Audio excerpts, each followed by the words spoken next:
চূড়ান্ত কষ্টে ক্ষুধা অনাহার অর্ধাহারে তারা কাটালেন।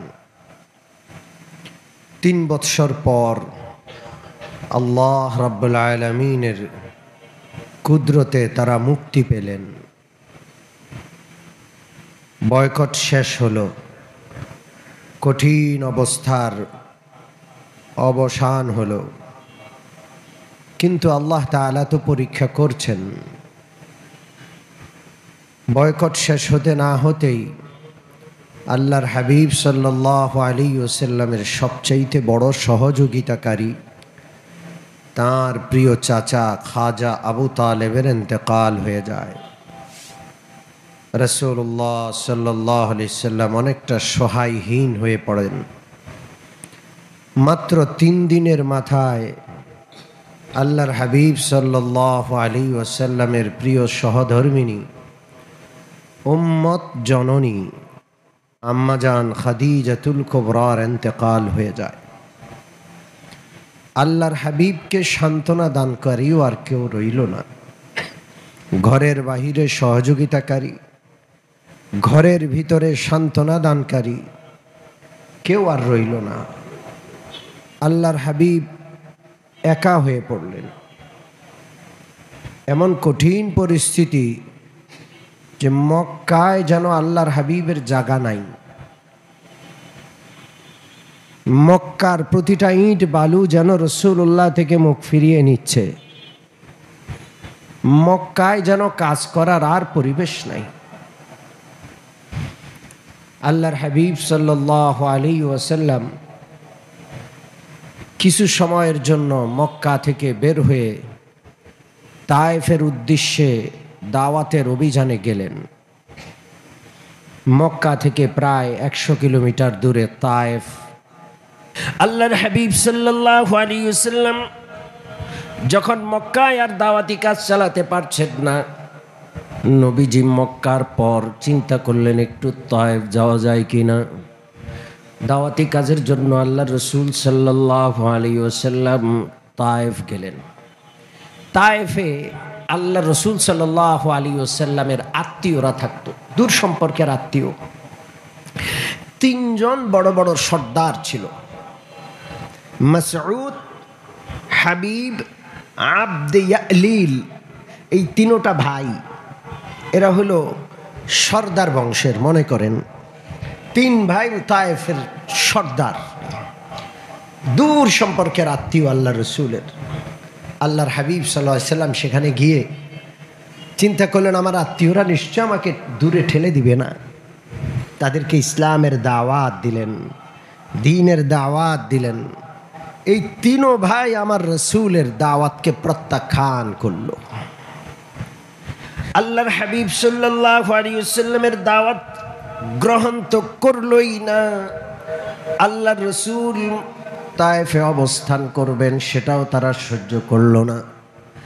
মনে মনে চিন্তা করল মুহাম্মাদুর রাসূলুল্লাহর তায়েফ জায়গা দিলে কিছুদিনের মধ্যে তায়েফ দখল হয়ে যাবে।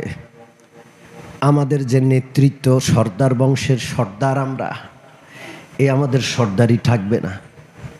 কারণ সবাই যদি তার কালমা পড়ে, তারে নবী মানবে, আমারে আর কে মানবে?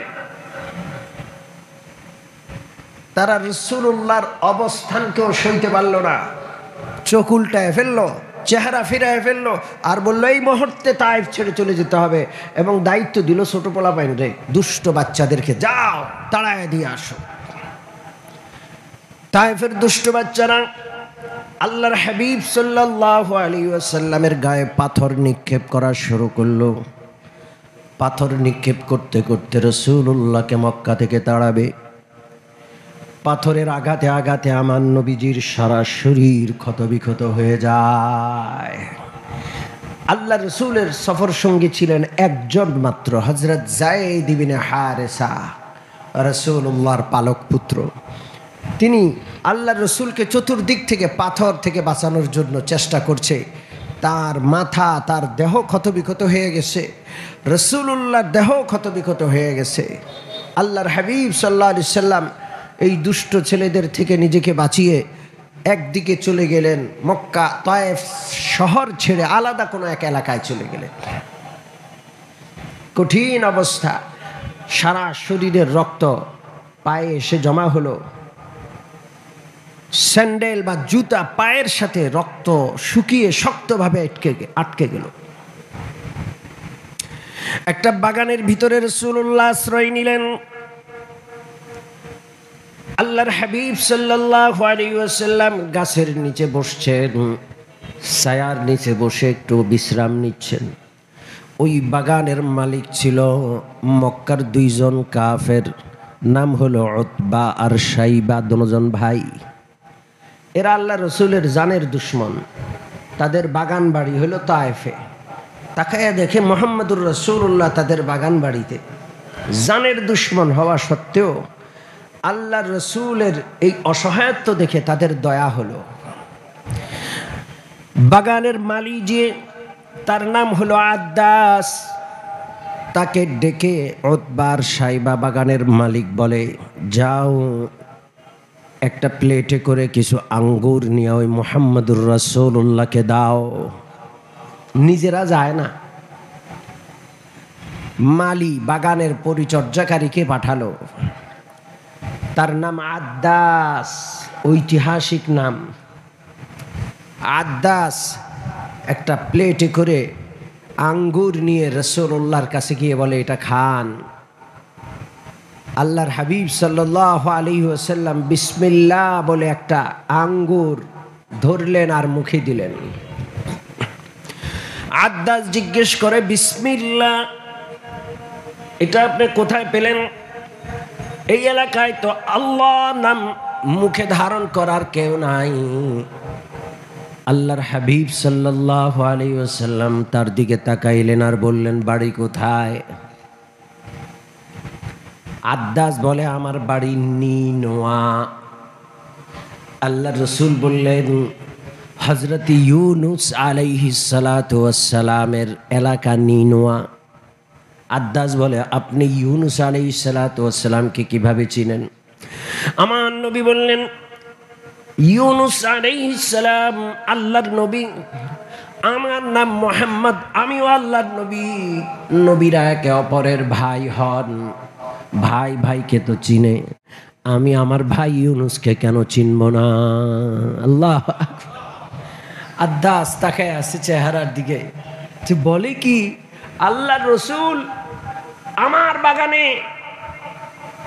আদ্দাস আমার নবীর হাতে চুমা খাইলেন, কপালে চুমু খাইলেন, আর বললেন, আপনি যদি সত্যি আল্লাহর নবী হন, আপনার কালিমাটা একটু আমাকে শোনান। আমার নবী কালমা শুনাইলেন।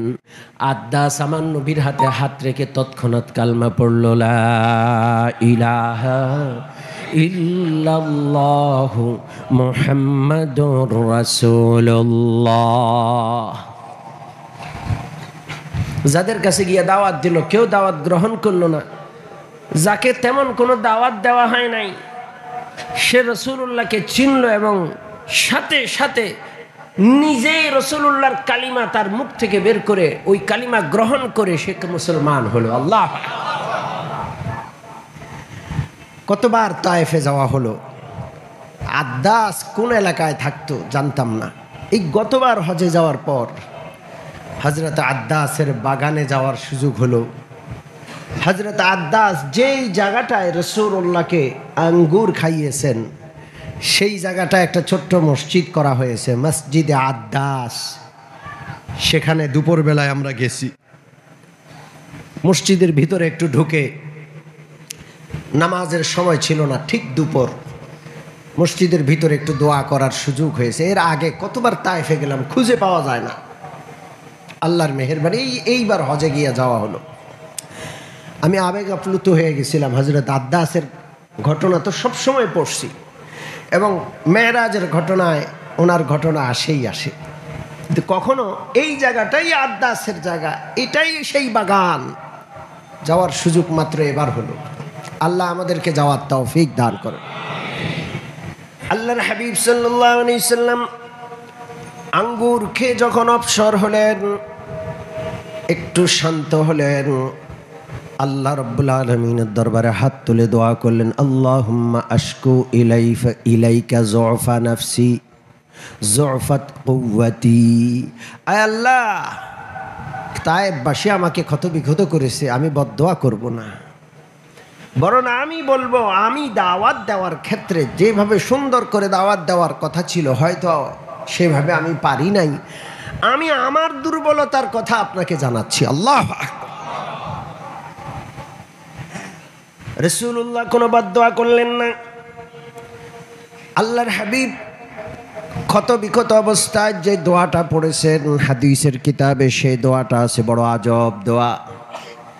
আল্লাহ রব্বুল আলামিন সাথে সাথে জিবরিলকে পাঠাইলেন, পাহাড়ের দায়িত্বপ্রাপ্ত ফেরেশতাও আসলো, আল্লাহ রসুলকে সালাম দিলেন। জিবরিল বললেন, ইয়া রাসূলুল্লাহ, ইনি পাহাড়ের দায়িত্বপ্রাপ্ত, আল্লাহর পক্ষ থেকে দায়িত্বপ্রাপ্ত ফেরেশতা। আল্লাহ রব্বুল আলামিন গোটা ঘটনাটা খুব পর্যবেক্ষণ করেছেন, দেখেছেন ওরা বেয়াদবি করেছে। আপনি শুধু একটু অনুমতি দেন, দুইটা পাহাড় একসাথে মিলায়া দিবে। এই পাহাড়ের মাঝখানে তায়েফের যত দুষ্ট বেয়াদব লোক আছে সব দুই পাহাড়ের মাঝখানে পিষে ধ্বংস হয়ে যাবে, শেষ হয়ে যাবে।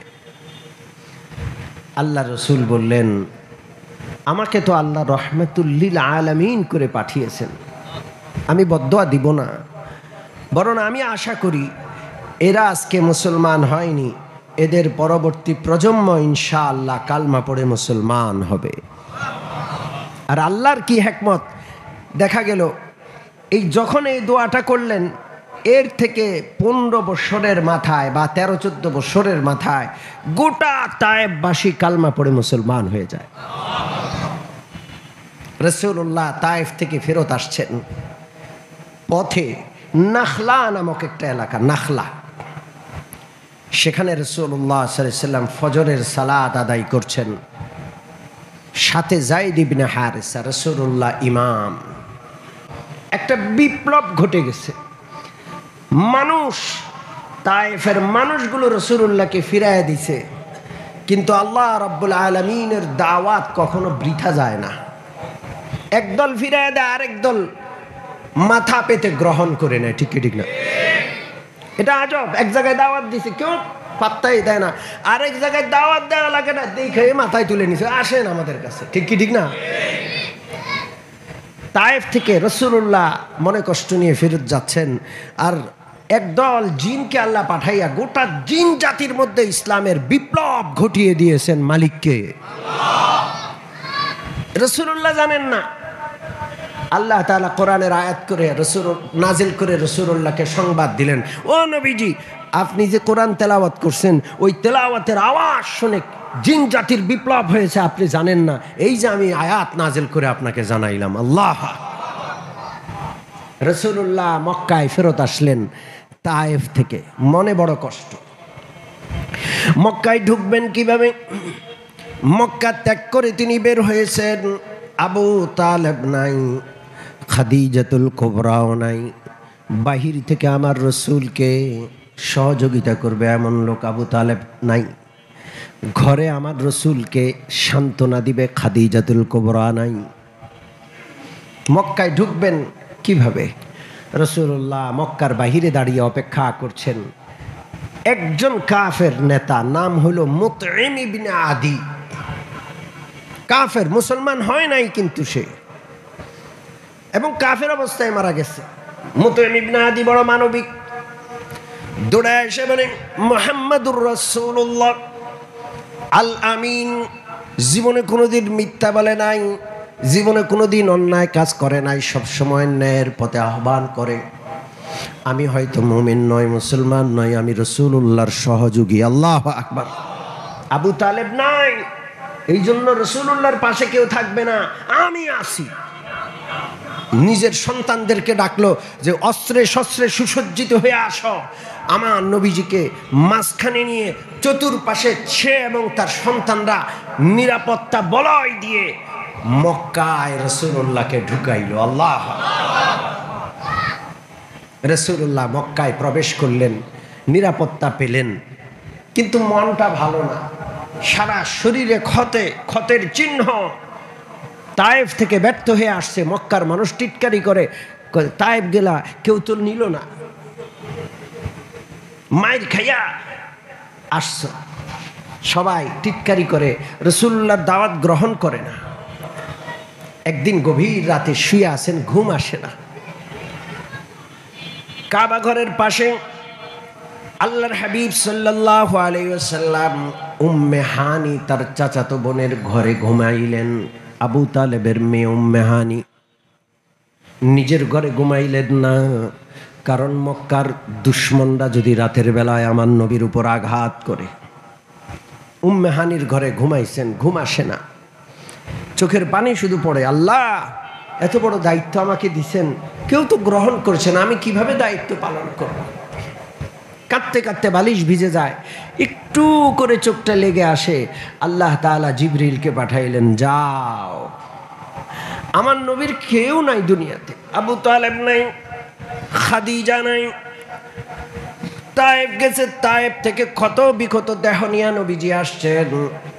মক্কার মানুষ দাওয়াত গ্রহণ করে না, টিটকারি করে, অপমান অপদস্থতার সমস্ত বিষয়গুলো তিনি সয়ে গেছেন আমার দ্বীনের জন্য।